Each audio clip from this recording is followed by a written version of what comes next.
and we had to get a rubella, I think, and measles and mumps shot. We all gathered at a local elementary school and marched through the line. And so I've been thinking a lot about that and that experience. But no, I felt fine. I'm sure there'll probably be a little soreness in the arm later. But going in, everything was fine.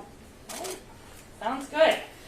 All right, so as always, we watch everybody for 15 minutes. We have not been seeing unusual problems here at all, but it is a matter of fact, and we monitor and are ready. So I think with that, we will move on. Next, who will we be doing next over here? Do you want to introduce yourself? My name is Mariana Kipikola. I'm a pharmacist here at Sangana Hospital. Okay, great. And would you like to introduce yourself?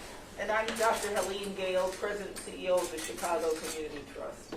All right, and tell us a little bit about why you're getting vaccinated. Well, I'm getting vaccinated because I want to go on record to show people that it is safe and that it's important for all of us to take this vaccine. It's what's going to make the biggest difference as we try to get past what has been a really difficult time with COVID pandemic, both from the health impact as well as the economic impact. So, you know, I'm just here as part of the 1B group to show my support for what I think is such an important citywide effort.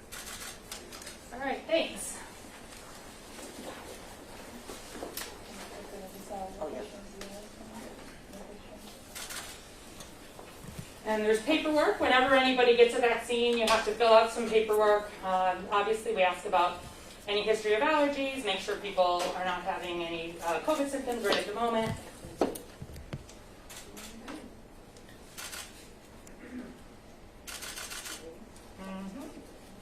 Ready?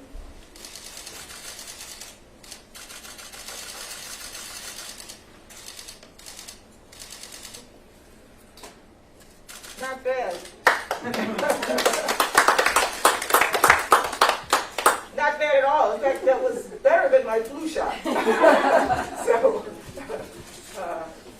I hope it helps to demystify this whole process. Thank you. Thank you. And each person does get the same card all over the country. So regardless of where somebody gets a COVID vaccine, there's a card that you get that has the type of vaccine that you've gotten, in this case Pfizer. It actually has the vial number. So 5 people can get vaccinated out of a single vial from Pfizer, and so we record that number and then the date and the site. This also is, and there's yours, this also is reported electronically. All information is kept secure and only available through public health agencies, but it's important that we keep track of what type of vaccine people are getting so that when it's time to get that second dose, you make sure they're getting the right second dose at the right time. All right. And third here, will you be doing the vaccinating again? Yes, I will. Okay.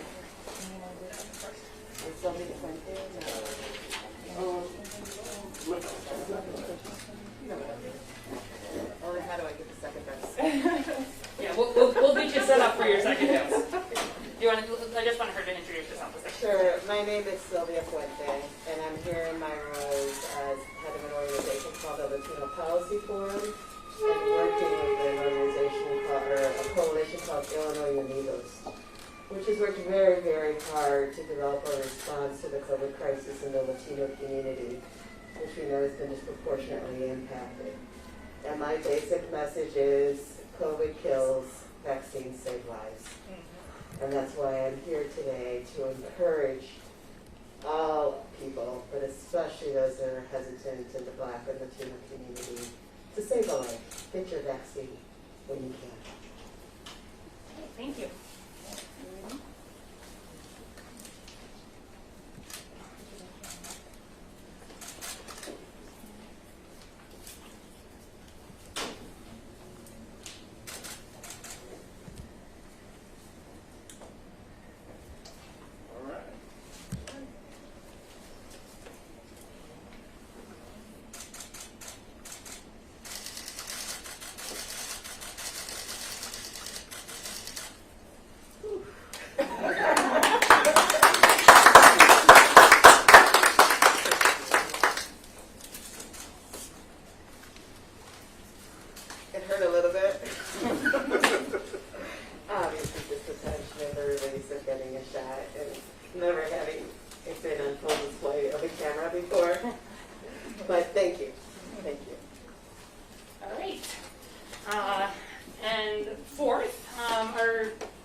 being vaccinated, or are you going to do it? Introduce yourself? Yeah, good afternoon, everyone. My name is Magellan Nidao. I'm the pharmacy manager over here at the Ambulatory Care Center at St. Bernard Hospital.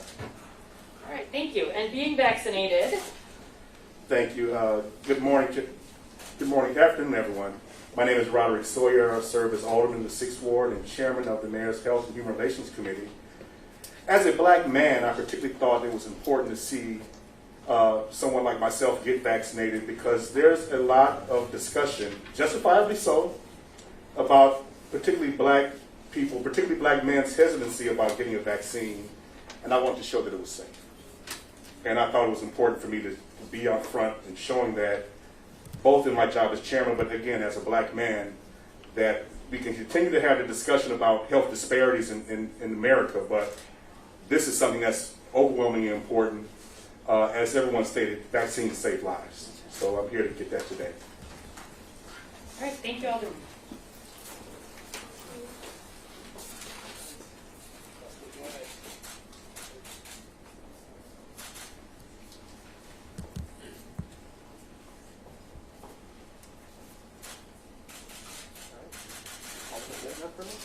Gotcha.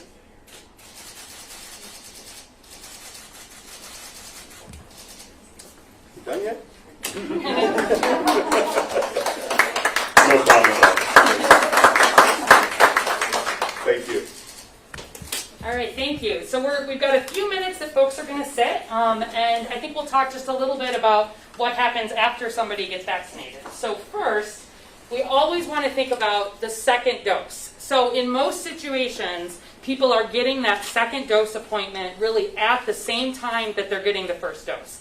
Our best practice here in Chicago is that you get the second dose on time. So for Pfizer, that's 3 weeks later. For Moderna, that's 4 weeks later. And generally at the same place where you got your first dose. Sometimes when we're doing some with the cameras, there may be slight variations. But for general Chicagoans, you get your same dose on time at the same place. And we're making sure that you're getting lots of reminders about that. So first, in most cases, you're getting that appointment even before you leave. But then, if you're getting it through one of the City of Chicago sites, there's text messages that come, and for everybody, they get information about something called vSafe. It's the last page in these packets that people are looking at, and I already gave the mayor hers in advance.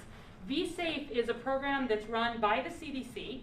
It is optional, so you do not have to enroll, but there's a QR code, so you can put your cell phone on it and say, I just got a vaccine, and then the program texts you once a day for the first week after the vaccine, and then spaced out after that. And it asks, did you have any side effects? Do you have any issues? Is there anything we need to be aware of? It also asks, for women, if they might be pregnant. We want to be following people who are pregnant and make sure that the vaccine is safe and effective as all the points indicate that it is. So we're looking for some additional data on that. And it checks in with you daily, and then it spaces out to weekly. It also reminds you that your second dose is due. So in addition to the work at the local level, at the national level, they want to send you that reminder. So I got my second dose just last week. I actually did not have side effects. Honestly, I told the app maybe a little bit of a sore arm, but did not have really anything. Sometimes, people report some fatigue or feeling tired or some headache. To be perfectly honest, I'm a little bit fatigued all the time right now in COVID, so it's a little hard to differentiate, but I didn't feel more tired than I normally did. And certainly, as someone who's gotten both doses of my vaccine, it helps me breathe easier because I know that I am protected, particularly against being hospitalized. It helps me feel more secure, if I'm going to see my mother or older people, etc. But I have not, you have noticed, stopped wearing this mask, and I will not stop wearing this mask. We keep masking, we keep social distancing, we keep doing the things that we know work.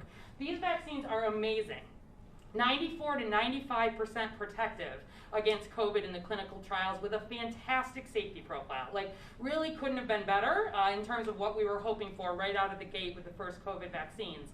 But we do know that even a 94 to 95% protection rate means that if you're exposed to COVID, there's still a 1 in 20 chance that if you're not doing all the things that help, you still could become infected with COVID.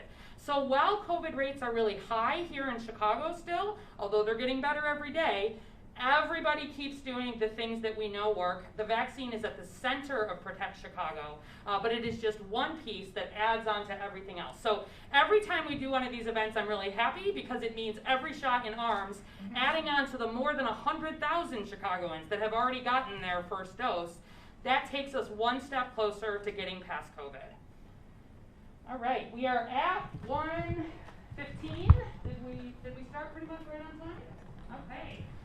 Then I think what we'll do is we'll have folks, you know, just we did it in the speaking order a little bit, so to make sure people would have their time for sitting. All right, so we're gonna move ahead. Yeah. And people can go ahead and move, and yeah, just as a clarification.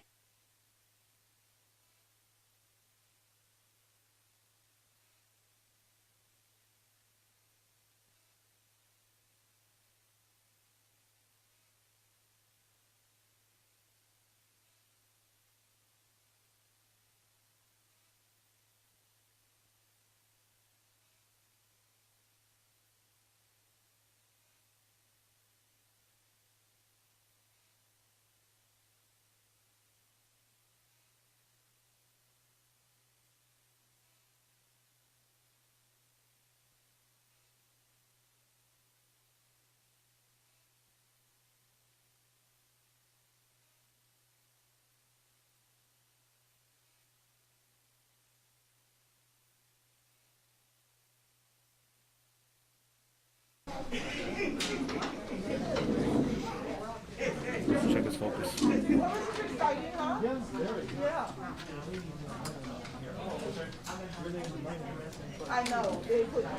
Mic check, testing 1, 2, 3, 4, 5, 5, 4, 3, 2, 1. Mic good? I want to get some more clarity. Now, on the 15th, I'm supposed to, I can just come straight here. Mic check, testing 1, 2, 3. Call it at one point.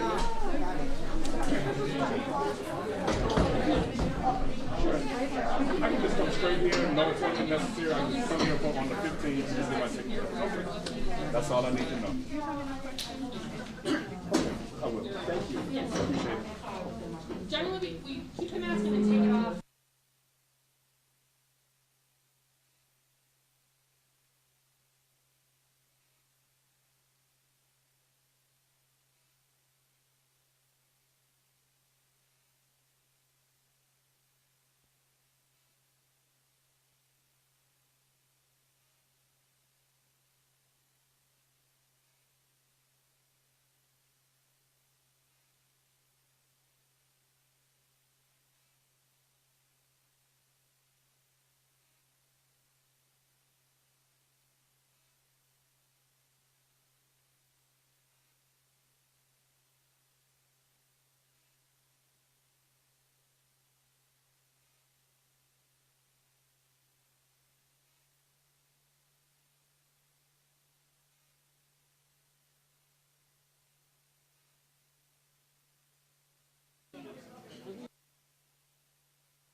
Good afternoon, everyone. Good afternoon. I'm Charles Holland. I'm the President and CEO of St. Bernard Hospital, and I thank you all for being here today. I would in particular like to welcome some special guests who have joined us. They are Dr. Allison Arwady, Chicago's Public Health Commissioner, Alderman Roderick Sawyer, Alderman Jeanette Taylor, State Representative Sonia Harper, Dr. Helene Gale, President and CEO of the Chicago Community Trust, Sylvia Puente, Executive Director of the Latino Policy Forum, and Father David Jones of St. Benedict the African Catholic Church. Like every hospital in the world, St. Bernard is filled with heroes who have courageously served patients directly and indirectly affected by the coronavirus pandemic. And today, we have another hero with us who is here to lead by example, Mayor Lori Lightfoot. The mayor has heroically faced challenges no one could have foreseen due to the pandemic. I can say from firsthand experience that the mayor and her administration have been instrumental to our efforts at St. Bernard and to the citywide healthcare community as we've worked to treat patients and stop the spread of the virus with equity as a guiding light. The vaccine is now here, and we realize many people have concerns about it. Concerns and skepticism run especially high in the Black and brown communities we proudly treat, and those concerns are understandable. But we simply must stop the spread of the virus. We must prevent the deaths that are tearing apart families every day. For that reason, I have taken the vaccination, and I urge everyone to do the same when they get the chance. We are proud that Mayor Lightfoot has chosen St. Bernard as the hospital where she received her vaccination. I also thank the other leaders who are here getting their vaccination as well. The power of their example sends a strong message to communities that have suffered the most. We have the resources here to help the community, and Mayor Lightfoot, we thank you for shining a light on the need for vaccination and the ability of community-based institutions like St. Bernard to meet that need. Mayor Lightfoot. Thank you. Thank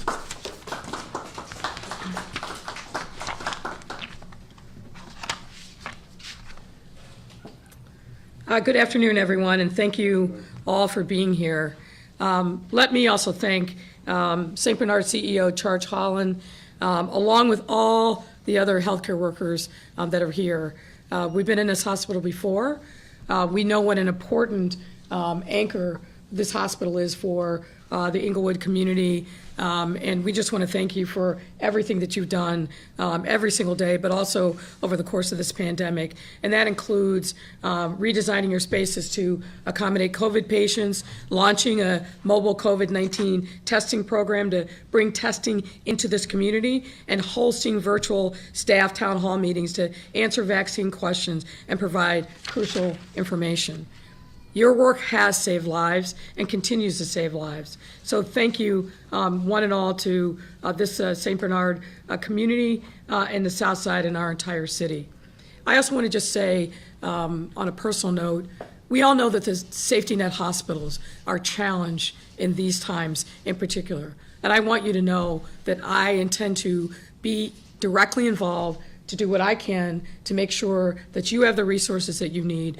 The vital role that the safety net hospitals play all over Chicago, particularly in communities of color, cannot be overstated. So I will be there, we will be there, we will make sure that we support you. I also want to extend my gratitude to the other speakers who are here today. Alderman Roderick Sawyer, Chairman of the City Council Committee on Health and Human Relations, and I really thank you for your words, Alderman, there you are. It's important that Black men lead by example, and Alderman Sawyer does that every single day. So I want to thank you for what you're doing. Can't say enough about Dr. Helene Gale. I was joking before we started that every couple of weeks she and I need to get together in public. But it really has done incredibly heroic work in championing the cause of everyday Chicagoans. So Dr. Gale, thank you not only for your leadership on the national level and advancing equity in the distribution of the vaccine, but thank you for everything that you do for us here in Chicago. I want to also acknowledge Pastor David Jones of St. Benedict the African. Thank you, sir, for your hard work and everything you do here. Sylvia Puente is somebody that I've known and respected for a long time. She's a fearless leader, a fearless advocate on a number of different levels, but particularly for Latinx Chicago. Thank you, Sylvia, for everything that you do, being leading on the Latino Policy Forum and being a member of Illinois Unidos as well. And of course, we wouldn't be here, we would not have survived these very difficult times without our leader in public health, Dr. Allison Arwady. I also want to acknowledge the other leaders who are joining us here today. Alderman Gil Villegas, I think, is on his way and will be joining us. He is a Alderman of the 36th Ward and serves as chairman of the Committee on Economic Development. Alderman Jeanette Taylor of the 20th Ward, which is right where we are situated, and a fierce advocate for her community. And of course, Illinois Representative Sonia Harper, who represents this community bravely, fearlessly, and unapologetically in Springfield. Thank you for everything that you do. I want to speak to the moment that we are in now in our long journey in the fight against COVID-19 that has brought so much heartache and fear to so many across Chicago. We are here to make two important announcements today. First, I am pleased to announce that we are, in fact, moving into Phase 1B of our vaccine rollout plan, which is a cause for celebration. Starting today, vaccinations will now include all Chicagoans aged 65 years of age or older, as well as individuals living in non-healthcare residential settings such as homeless shelters and correctional facilities. 1B also encompasses our frontline essential workers. These include, but are not limited to, our first responders, our grocery store workers, our education and daycare workers, our construction workers, along with those in correctional facilities, our public transit, manufacturing, agricultural industries, and those supporting the continuity of government, as well as our postal workers. Now, Dr. Arwady will be providing more details on 1B in just a moment. But this is an important milestone, and I want you as Chicagoans to know we are ready. We have built the logistical infrastructure with our healthcare partners across the city, and we are ready to go. All information on our COVID-19 vaccine rollout can be found at our website, chicago.gov/COVID-vax. That's COVID, V-A-X, chicago.gov/COVID-vax. And our hope is to pass through Phase 1B over February and March, and then transition to 1C by late March.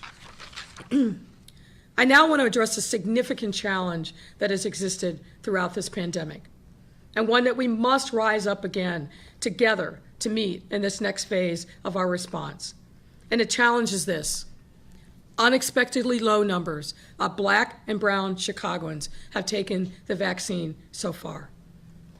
A percentage that is so alarmingly low that if we do not reverse this trend, we will continue to see more Black and brown fathers, mothers, grandparents, sons, daughters die of this virus when a vaccine is right here, right now, for free for all. We know since the beginning of this crisis, Black and brown individuals are disproportionately affected by this horrible virus. The underlying health conditions born of systemic racism, lack of access to good quality health care, the food and pharmacy deserts, and the just plain deserts of hope and opportunity, rob too many communities of the tools we all need to be able to thrive and live vibrant lives. The conditions are also, unfortunately, a perfect breeding ground for the disastrous healthcare outcomes seen when this virus gets even the smallest foothold in a body that is already struggling. We are getting sicker at higher rates, and we are dying at higher rates. Now, as a city government and with trusted local leaders, we have been laser focused on these disparities since the early days of the pandemic. We have gone door to door, passed out PPE, worked to educate and connect people to local healthcare providers, tried to bust through myths so that we could address concerns with facts and the truth. And we have and will continue to bring testing to those neighborhoods most in need. And still, despite all of these efforts, we have too many neighborhoods and zip codes plagued by high case rates and soaring positivity rates. Now, we have not been discouraged. Instead, we have been determined determined to save lives. And as we enter this next phase of the pandemic response, as we open up the vaccine to more Chicagoans, I am here as your mayor to speak another hard truth and implore you to take steps in our direction so that we can continue to save lives. Vaccines came to our city 6 weeks ago. Since that time, nearly 108,000 Chicagoans have received their first vaccine dose. But based on an analysis done by CDPH, only approximately 17% of those people are Latinx, and worse, only about 15% are Black. Our city is 2/3 people of color, and yet we are falling woefully behind in a number of people of color who've been vaccinated to date. Those are numbers that simply cannot stand. And based on a recent survey by CDPH, those that are the sickest, meaning those that have the most severe underlying conditions, who need the vaccine the most, you are the most reluctant. Now, we're sharing this data because we believe in transparency. And we're sharing this data because we want everyone out there who is scared, who is reluctant, or just needs more information. To those of you who are hesitant, we are here to tell you the vaccine is safe. And we want you to take it because it is safe and because it will save your life. We want you to know that not only do we believe it's safe, we took it ourselves. We want to do everything possible to break through the noise, to address your fears, and anything else that may be holding you back from taking this life-saving vaccine because, and let me say it again, we want to save your life. Now, as C.O. Holland said, there are many current and historic reasons why people of color in our city and across the country are reluctant to take the vaccine. We understand that. This reluctance exists even among healthcare workers. I also know that in certain quarters, there's a great mistrust of the government or fear of what can happen if you or a family member come into contact with the government. And let me just say this, don't judge us by what we say. Judge us by what we have and what we continue to do for you in your communities, by and through trusted community partners who you know and live in your neighborhoods every single day. We have been there with you every step of the way during this whole pandemic, and we are here for and with you again to help support you, your families, and your community through a new approach to vaccine distribution. And to address your vaccine reluctance, we've been working with community partners to help reassure residents that the vaccine is safe, that people of color were part of the trials and actually helped develop these vaccines. But to all the people who are still unsure, I want you to hear it from me loud and clear once again. The COVID-19 vaccine is safe. This is what I am telling my 92-year-old mother. This is what I'm telling my siblings, many of whom have underlying healthcare conditions themselves.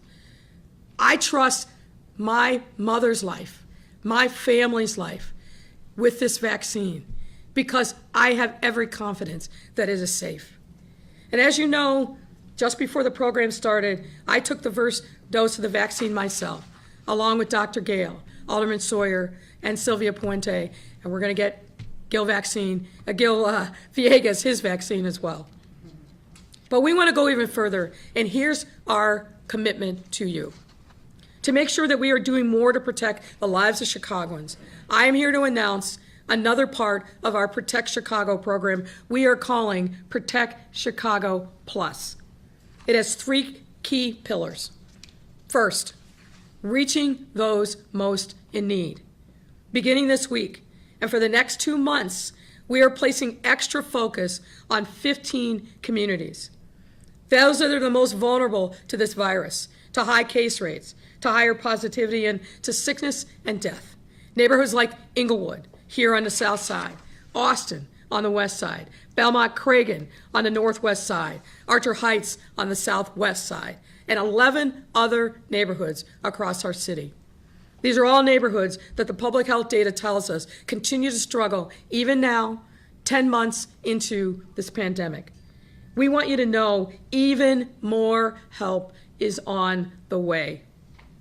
Second, a key pillar to protect Chicago Plus is dedicated vaccine resources. What kind of help? Dedicated vaccine doses that we will be bringing to you in these 15 communities. We will be prioritizing getting vaccines into the hands of local providers in each of these 15 neighborhoods. Providers who have made a commitment to aggressively engage the respective communities to break through the barriers, demonstrate why the vaccine is safe and essential, and get doses into arms, again, folks, for free. These same providers will be there for you from the first shot to the second and thereafter. Third pillar of our new and innovative Protect Chicago Plus is barrier busting. We do not want there to be any reason why people in these communities who are most in need don't get the vaccine if they want to take it. We will be on the ground in these neighborhoods in a concentrated and accelerated way at tables that have already been set with our partners. We want to address every issue that is resulting in reluctance to take the vaccine. And we have aggressive goals to reach people and get them vaccinated, all to save lives.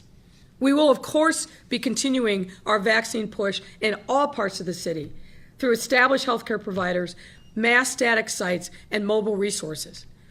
We need to get a critical mass all across our city to truly protect all of Chicago. And together, there is no mountain too high that we can't climb.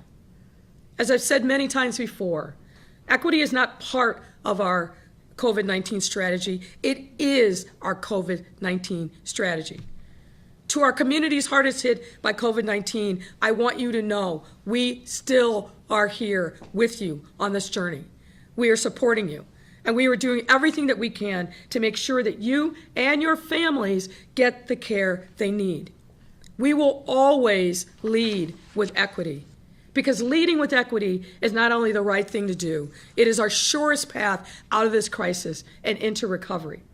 We all need to support each other and hold each other accountable. Lives are at stake. And as exciting as this day is, it is also, make no mistake, a call to action. A call signaling that we will not rest while there are disparities of any kind. Not now, not in this moment of continued crisis, but also we have to recognize this as a continued opportunity.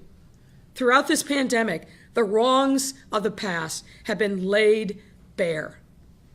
We did not avert our eyes, and we will not now. We cannot build a more equitable and inclusive city if huge swaths of our residents are left behind. That is not the Chicago that I want to live in, and I know that's not the Chicago that you want either. That is not true just for economic development purposes, but also in terms of basic human rights like access to affordable, high-quality health care. And right now in this moment, that means getting vaccines to people who need it most. We cannot and will not fail on this most urgent, life-saving mission.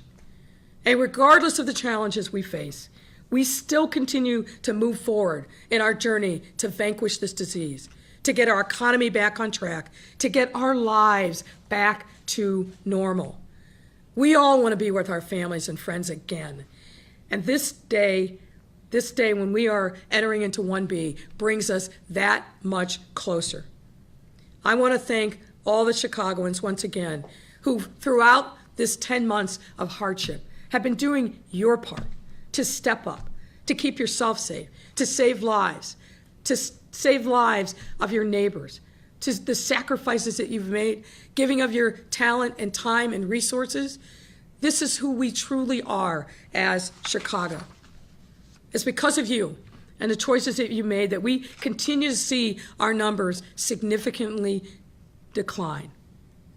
That and above all else has been the key to our success, each of you, understanding the moment, taking advantage of the opportunities to be brave and to be bold and make the sacrifices that are necessary. On behalf of a grateful city, I want to say thank you. I want to say thank you and persevere, because we need to stay in this together. The worst, I hope, is behind us, but we still are not out of that tunnel. The light's there, and we're hopeful, but we still have to persevere. And now it's my pleasure to welcome Commissioner Dr. Arwady to the podium. Doctor.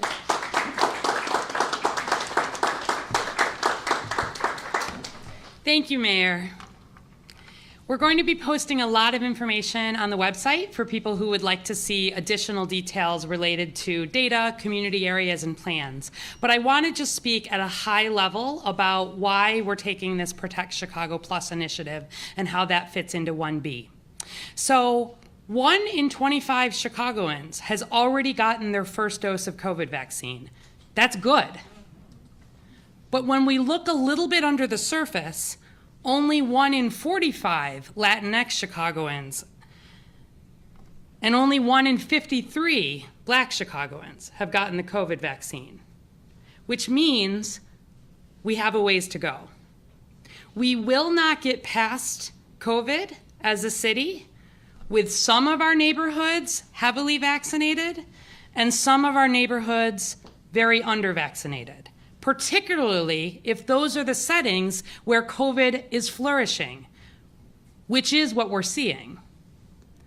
Every opportunity to get a COVID vaccine into a setting where it helps stop the spread of COVID protects all of us. And so you heard that in phase 1A, we have been focused on our healthcare workers, on our long-term care facilities, on our settings where people with behavioral health or developmental disabilities live, because these are highly vulnerable settings, but they are also high risk for COVID spread.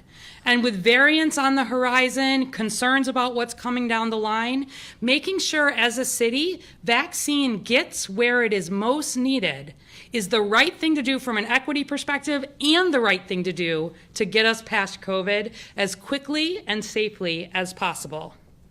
The epidemiologists at the Chicago Department of Public Health have been looking every week at Chicago data to direct resources. Every week we say, where are we seeing potential surges of COVID? What does positivity look like? And then we direct resources, testing resources there. We follow up, we see where do we need to go. We've been using data, and it's been a big part of what has gotten us this far. We're doing the same thing for vaccine. We created this Chicago Community Vulnerability Index, which pulls together a lot of what we've learned about what puts people at risk for COVID. So it includes socio-demographic factors, things like the percent of people who are living in poverty, the percent that are living in crowded housing situations, but also the percent who are uninsured, and importantly, the percent that do not have a primary care provider, recognizing that in those settings, we're going to need to do more work to connect people to vaccine, given that many people, most people, will get their vaccine through a healthcare provider. Secondly, we pulled in occupational factors. So we looked at where do essential workers, and the way that we now define essential workers, live. Mm-hmm. So we're thinking about where do people who live in manufacturing, where do the grocery store workers live, where do the transit workers live, where do the folks in education live, recognizing those are going to need to be settings where we direct additional vaccine. We pulled in epidemiologic factors, like where do we have a high percentage of people over 65? Of course, 1A opens to all people over 65, but neighborhoods with a lot of older people will need additional vaccine, as well as where do we see high rates of chronic diseases. Where we see a lot of people with chronic diseases in Chicago, that is where serious COVID outcomes flourish. And then finally, we looked at COVID data for Chicago. Where have we seen high rates of cases, high rates of hospitalizations, and high rates of death? All of that put together created an index for us that let us choose the 15 community areas where we are putting these resources. This does not mean that vaccine is not going to be available across the city. Of course it is. And as we move into 1B, as a very quick reminder, the top way people get vaccine is through their health provider. Check with your hospital, check with your primary care physician. We've got all the hospitals, more than 100 federally qualified health centers, more than 100 other providers already enrolled and giving vaccine, and that is happening by appointment. If we think about equity, we're not waiting for the people in their 80s and 90s to figure out how to do the internet and find an appointment. We are saying, providers, you know your patients. Please reach out to the patients on your list who are the oldest, at the highest risk, have the most underlying conditions, and bring them into the settings that they know. Answer their questions, build that confidence. That is the heart of our strategy, no matter who you are and where you live in Chicago. Secondly, through pharmacies, we have made vaccine available across more than 140 pharmacies. You can find links on the website to connect there. I will tell you, these are going very quickly, and it's going to take weeks and weeks to get through 1B. But again, we work to make sure there are vaccinating sites in every single ward in Chicago. Again, an equity perspective there. Thirdly, we'll be making vaccine available through employers. That again is by appointment, and we are bringing vaccine to the settings that are the highest risk for COVID. Already we're vaccinating first responders. We're vaccinating in the correctional settings. We're working on getting started with daycare, planning for education, pulling in these manufacturing settings. That is happening. You are still eligible, if you are a teacher or someone who works in these settings, to get vaccine today, but we know there's a lot of competition. So if you get it through a pharmacy, you get it through your doctor, no problem, but we will also be making vaccine available through your employer. And then fourth, the city of Chicago. We are standing up, as you know, some larger points of dispensing. These are what you've seen at city colleges. Let me be frank with you, every appointment at those sites is already booked with 1A healthcare workers. We are not done with 1A. And one note is that if you said maybe not no, but not yet to getting vaccine, and you were a healthcare provider, you wanted to see people get that second dose, now is your opportunity. And we really want, especially healthcare workers, as we've seen more and more data, millions of people, more than 1 million people on average getting vaccinated every day in this country. Data looks good. Please do take your chance. We also continue to push vaccine to more than 250 strike team locations. That's our long-term cares. We're adding on homeless shelters. So a lot is happening, but I urge patience. We have 34,000 first doses of vaccine coming every week. We have 363,000 Chicagoans over the age of 65, another 350,000 in those frontline essential workers. So we don't even get enough vaccine to vaccinate 5% of the people who would like to be vaccinated each week. So some patience as we roll this out, but we've built a system that can handle as much vaccine as it can come here, and a system built on equity. When you have a chance, please do the research and be ready to take the vaccine. And with that, I'm really pleased to bring up Dr. Helene Gale from the Chicago Community Trust.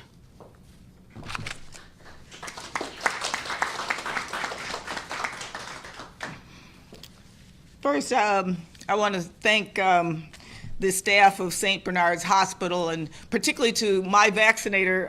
This was the most gentle vaccine I have ever gotten, so thank you so much.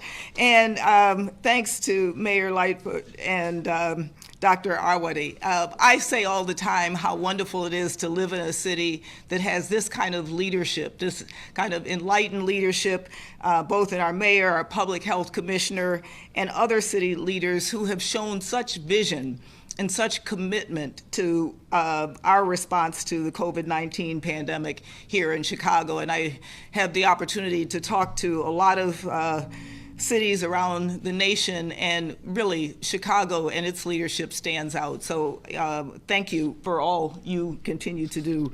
I am pleased to be here to take my place in line in this next phase of vaccination, 1B, for key essential workers, people living in congregate settings, and then people like me whose length of time on this earth puts us at higher risk. We know, and it has been said many times, that this pandemic has amplified persistent economic and health divides between Black, Latinx, and white communities in Chicago, as it has throughout the nation. As a Black woman, a public health physician, and a leader of an organization that has put closing the racial and ethnic wealth gap as our highest priority, I am passionate about this vaccination effort and what it can do for the health and the economy of our city and our region.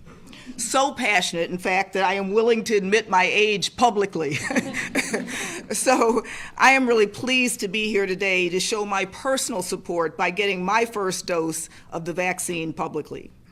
Vaccines are our most potent tool against further deepening health and economic disparities, and they are key for accelerating the important work ahead of us towards an equitable economic recovery. As such, I am also pleased to announce that Chicago is one of the 6 cities that the Rockefeller Foundation has chosen as part of its Partnership for Equitable Vaccine Distribution. This is a program that is focused on efforts to protect communities that have been most impacted by COVID-19. The Chicago Community Trust will be awarded a $1.5 million grant from the Rockefeller Foundation to support community-led and community-driven campaigns centered around equitable distribution of the vaccine and vaccine uptake. This is along with additional financial contributions we at the Chicago Community Trust will make in the coming weeks. Through these resources, alongside the city's Protect Chicago Plus, the Vaccine Corps Partnership, and other key partners, we will work to make sure equity is a priority as vaccines are distributed. And while we know so many people are looking forward to getting the vaccine, as has been mentioned by the mayor, we also know there is a lack of confidence and trust in these vaccines in some of the most heavily impacted communities. Clearly, as several speakers have said, there are valid reasons why this lack of trust exists. But we have to challenge the mistrust and skepticism by providing accurate information, engaging communities directly so that everyone has the access and information they need to make the best decisions about vaccines for themselves and their families. I hope that as more people see people getting this vaccine safely, including people who look like them and who they can trust, they will feel more comfortable about getting vaccinated themselves. For most of us, this is clearly the right thing to do, but it is also the necessary thing to do. Having a highly vaccinated population is critical to bringing an end to the health and economic crisis we are all facing. So I hope people will be encouraged to take this vaccine when your turn comes for the sake of your health, the health of your family, and of our community. Thank you.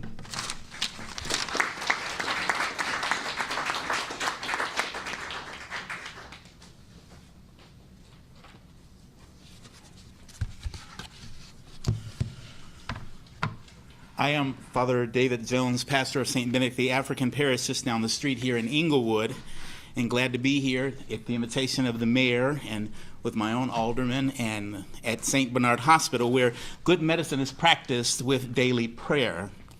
I've had many conversations with parishioners in this and members of this community regarding the vaccine for COVID-19. Last week, I was fortunate to receive my first dose. My arm was a little sore afterwards. It felt like it always feels when someone sticks me with a needle. I've heard a good amount of suspicion about this virus and now this vaccine. I get it. Suspicion is warranted when we are treated as a minority. But in the case of a pandemic, the good news is that we are all in this together. In this case, we are not a minority. This one is affecting people all over the world, which means we are not a minority. Most people in this world are people of color. We are a majority. If we get vaccinated, the majority of us, the world, is literally being saved. To not receive the vaccine means to return to minority status. This is literally a moment where there is strength in numbers, strength in science, and strength in medicine. We cannot beat COVID-19 alone. We have to beat this one together. The virus is yet another threat to Black lives. The vaccine allows us some power, some control, and hopefully some freedom. This moment is different because a new majority is emerging, a majority of people who are taking control of a virus that has killed too many Black people. We have never been on the wrong side of history. The facts, the science, the reality, all inform us that this vaccine is necessary. This February is an opportunity to celebrate the future of Black community more than the history of what others did to Black people in the past. This time, we've got the numbers, we've got the power.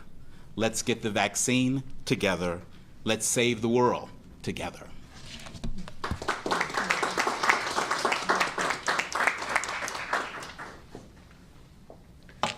Good afternoon. I'm Sylvia Puente, President and CEO of the Latino Policy Forum and a leader with Illinois Unidos, which is a coalition that has come together to address the crisis of COVID in the Latino community. I want to thank the mayor, Dr. Arwady, St. Bernard Hospital, just for your tremendous partnership and working together to address the crisis. I'm going to offer my remarks first in Spanish and then in English. Alcaldesa Lightfoot, agradezco la oportunidad que me brinde hoy para recibir la vacuna de COVID-19. Gracias. Mi familia y todos los que me quieren también se agradecen. Tengo la suerte de saber que no voy a enfermar y que mi vida no corre peligro. Los que me conocen saben que estoy trabajando con un grupo estupendo de colegas en el Latino Policy Forum y en Illinois Unidos. Aseguramos de que todo el mundo tenga la misma oportunidad que yo, que todo el mundo tenga acceso a la vacuna o la posibilidad de realizar la prueba de COVID, especialmente nuestros trabajadores esenciales. Sin ellos, lo que permiten que nuestra economía, son ellos lo que permiten nuestra economía sigue funcionando y a la vez son los que presentan mayores tasas de contagio. Estas personas no tienen el lujo de poder trabajar desde sus casas. Son los encargados de cuidar a nuestros hijos, de trabajar en las fábricas, de preparar nuestra comida y servirnos, y también de limpiar y desinfectar todo. Las comunidades latinas y otras comunidades de color se han visto afectados mucho más por el COVID-19. Demasiados han sufrido y fallecido. En Illinois, los latinos presentan las tasas más contagio mayores entre todos los grupos étnicos y o raciales. Si miramos con el conjunto del país, los latinos han sufrido más muertes que cualquier otro grupo. Si tienes dudas acerca de vacunarse o no, tengo un mensaje para usted. La vacuna es segura y salva vidas. El COVID es peligroso y mata. La vacuna se administra gratuitamente. Para más información, visite chicago.covid, COVID-Vax. Me complace saber que el alcalde Lightfoot va a priorizar las comunidades más afectadas en su plan de vacuna. Por favor, se lo ruego, vacúnese y mantenga a salvar a su familia y a sus queridos. Muchas gracias. So, Mayor Lightfoot, Commissioner Arwady, and the fine folks here that vaccinated me at the hospital, I so appreciate the opportunity to receive the COVID-19 vaccination today, and so appreciate the efforts and the partnership that the Latino Policy Forum and Illinois Unidos has with the city of Chicago to address this crisis. Today, I thank you. My family and loved ones thank you as well. I am blessed to know that I can stay healthy and that my life is safe.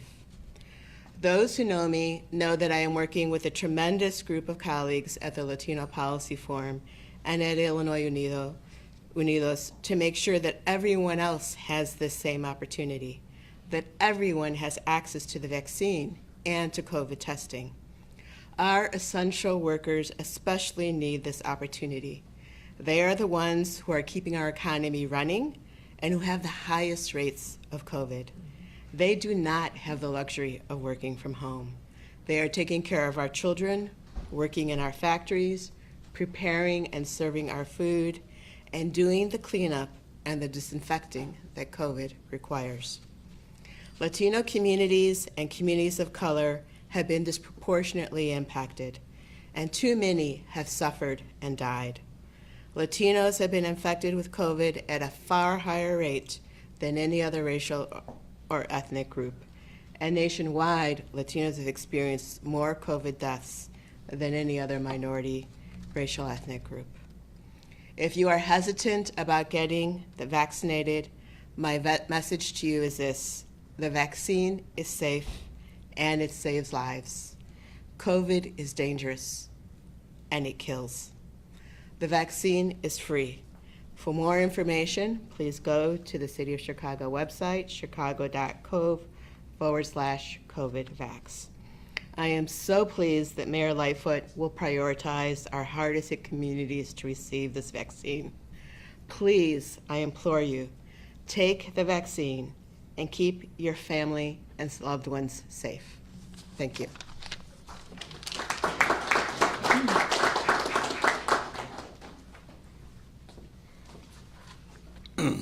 Thank you and good afternoon.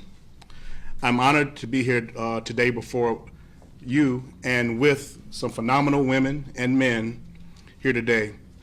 But as a black man, I think what I did earlier speaks much more volumes than anything I can ever say today. Getting this shot is something I think that is important to note, and I was glad to get it in public before cameras to show that, one, it is safe.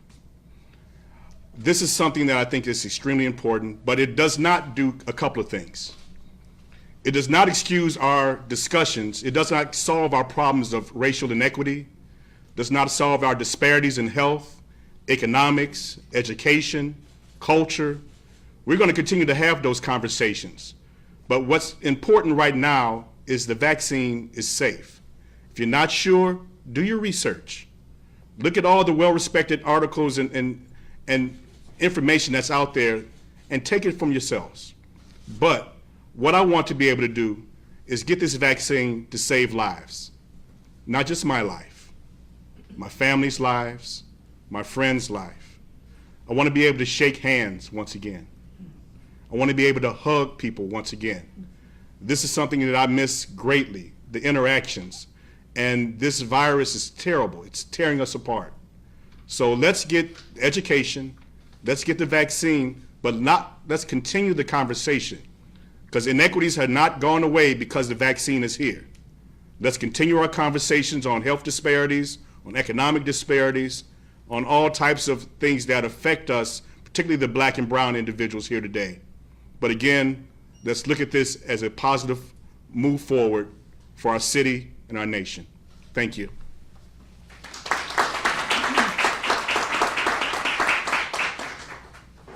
Good afternoon. Happy to take any questions you have. Hi, Meredith Barrick with CBS 2. Let me know if you can't I can quite hear you hear fine. me. Okay, perfect. Want to touch on the supply versus demand situation.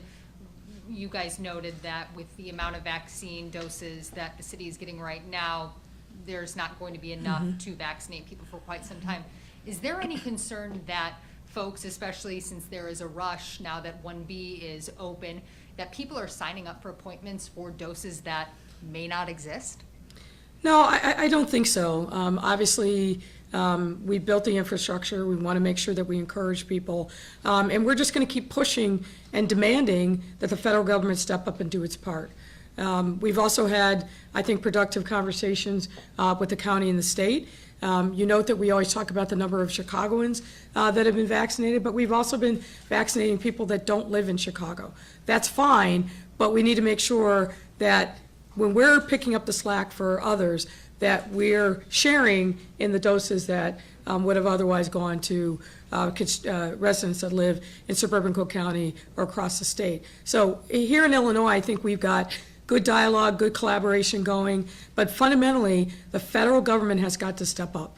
I can't tell you what it felt like about a week ago to learn that the 20 million doses that the Trump administration had promised never materialized, and that they essentially left office leaving the cupboard bare.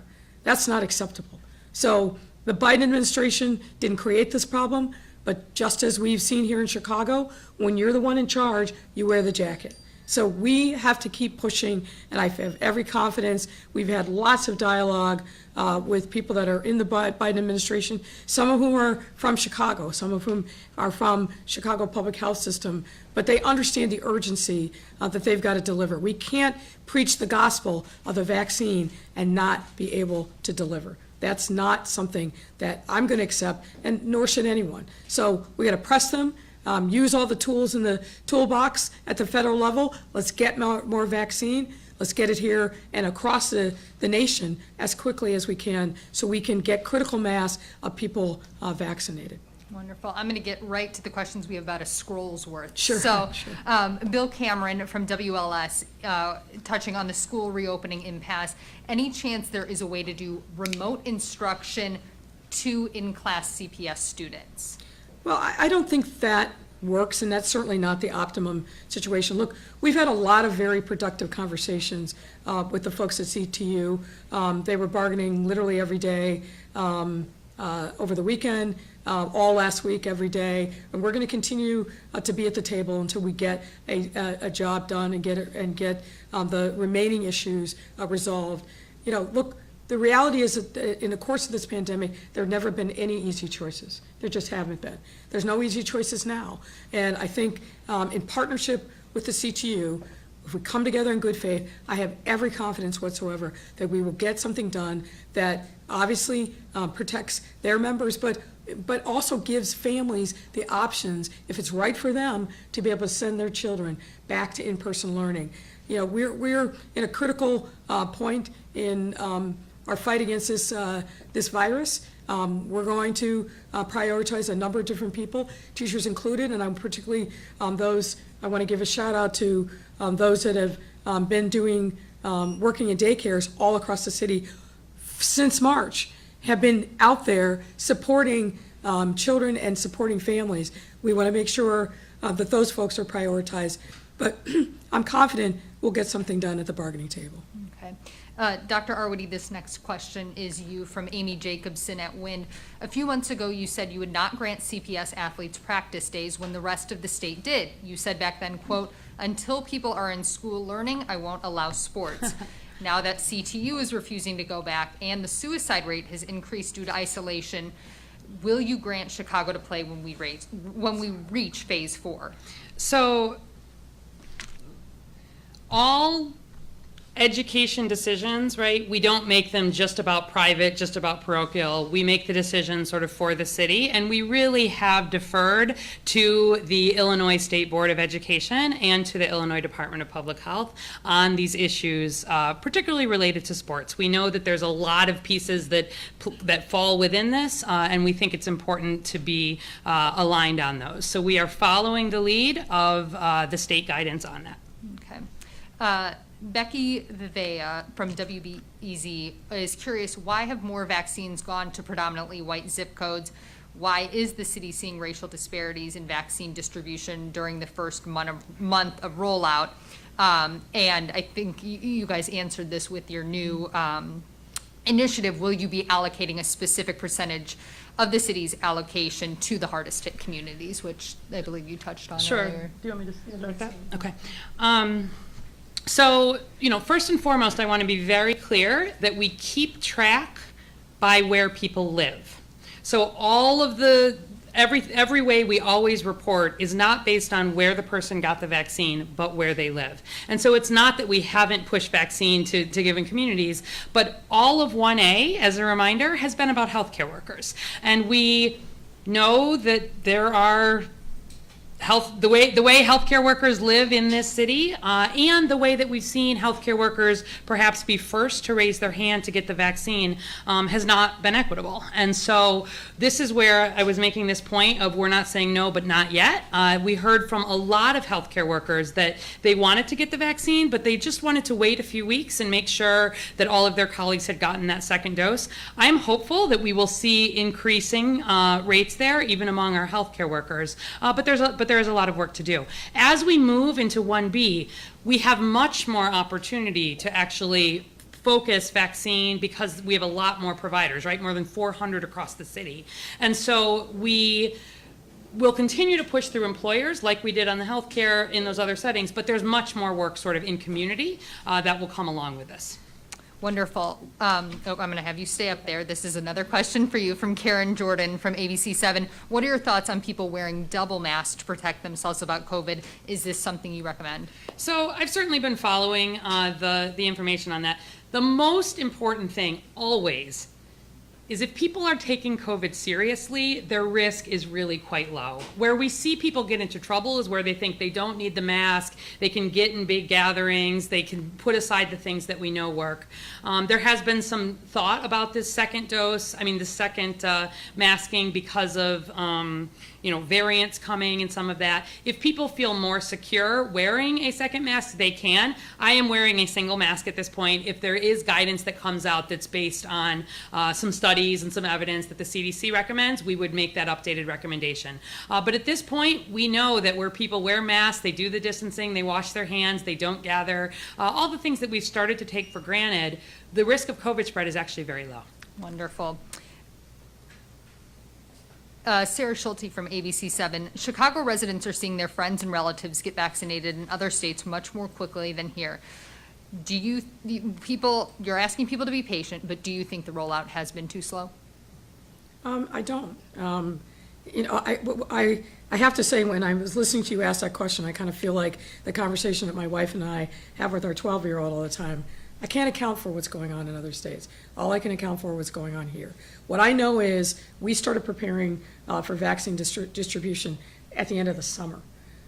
We started building out the infrastructure, thinking through what the sequencing was going to be, what we would need to do to make sure that we reached out to healthcare workers and the places that were going to be most challenging for us. So our issue isn't the process by which we're getting it. Our issue is we need more vaccine. And if we get more vaccine, we'll be able to accommodate everyone that wants it. And, as we said, we announced our Protect Chicago Plus initiatives because we see the disparities in the way, the uptick of the vaccine. But even with that, I think we've got a very good plan. We're working with colleagues on the ground. We're starting this work this week in Belmont-Cragen. We've been in Belmont-Cragen now 4 months working on education, going door to door, standing up testing facilities. So we're using those networks that have already been in place to then layer onto that the distribution and education regarding the vaccine. So I feel very confident and comfortable with the pace at which we were doing. We are the 3rd largest city in the country, so we can't compare ourselves to other locations that are much smaller, that are not as diverse, that don't have the kind of challenges that we do. Mm-hmm. Amanda Vinicki from WTTW, how are you monitoring who signs up to get the vaccine via getvaxshy.gov? If people used an access code but are not part of the group for which the access code was intended, for example, teachers signing up via the SEIU access code, can they still get the vaccine or do they need to cancel? Are other access codes being given to different populations? No one gets to jump the queue. So we're monitoring it very carefully. We want to make sure that we are being fair and equitable. We place a lot of emphasis on making sure that we get this right. No one gets to jump the queue. Okay. Natalie Perez from Univision. Half of the students who chose in-person learning did not show up last week on average, according to data released by CPS. Do you believe it is necessary do all the teachers need to attend their classroom instead of give the opportunity those who want to be vaccinated first, then return to in-person learning? That question's a little confusing, but yeah. look, the bottom line is this. We want to give those families for whom in-person learning is the right option, the option to do so. Obviously, when we think about doing that, we've got to think about what all the component parts of that are, right? It's not just students showing up. It's not just teachers showing up. It's the whole school system, ecosystem that is necessary to make that learning experience fruitful and worthwhile. So CPS has been working really, really diligently from the very beginning of this pandemic, but certainly through this school year, and particularly over the last couple of months, to make sure that we're reaching out, we're educating people, we're answering questions, we're listening and being responsive. And it's not unlike what we've been talking about today about vaccine hesitancy. folks are a little nervous and tentative. I think as they start to see, as we've seen, now I think we're in week 3 of students being back, things are going fine. So I think we're going to start to see more and more, and I'm hearing from more and more parents about the fact that they want to be able to have that opportunity if it's right for them. For some people, it's not going to be right, that they're going to want to keep their children in remote learning, and we have to respect that. But for the ones that want to come back to in-person learning, we got to give them that option. Okay, we had a lot of questions about CPS and CTU, how negotiations are going. Is there a plan in place for teachers if they don't return to the classroom come Wednesday? And what are your thoughts So about? I'm going to focus on glass half full. We made a lot of progress, I think, over the course of the weekend. And I feel confident that if we come to the table every single day with the focus on putting our kids first, doing what needs to be done to protect our teachers and the school community, that we are going to get a deal done. Okay. And then Aaron Gettinger from the Hyde Park Herald wants to know why restaurant service workers aren't included in Phase 1B when restaurants and bars were just reopened. I'll start and then I'll invite Dr. Arwady, who can explain it much more cogently than I do. If you look at the population of who are the restaurant workers, they will be covered through our Chicago Plus initiative. I have no doubt about that. As Dr. already said, we have a very good sense of where workers live, what neighborhoods they're coming from. So I feel very confident that we're going to reach a huge cross-section of those workers through the equity work that we're doing in vaccine distribution. But maybe Dr. already wants to add a few more details to that. Yeah, I can just add, we actually have mapped and are making available online the distribution of these different essential worker groups across Chicago, and really looking to see where there is overlap with communities that will be Protect Chicago Plus. The other thing I would say is that the prioritization really in 1B is our jumpstart phase. These are the settings where we have seen the COVID risk be highest. And so there is always COVID risk. Education is also included in there because it is so essential in terms of getting our society really, back to normal. But besides education, the others are in there mostly because it's where we've seen very large outbreaks. And again, getting vaccine into the places where we've seen a lot of outbreaks and a lot of risk does the most to quickly decrease the risk of COVID for everybody. And so that's why those groups are prioritized. Others will be in 1C. There will be other opportunities. Thanks. Thank you.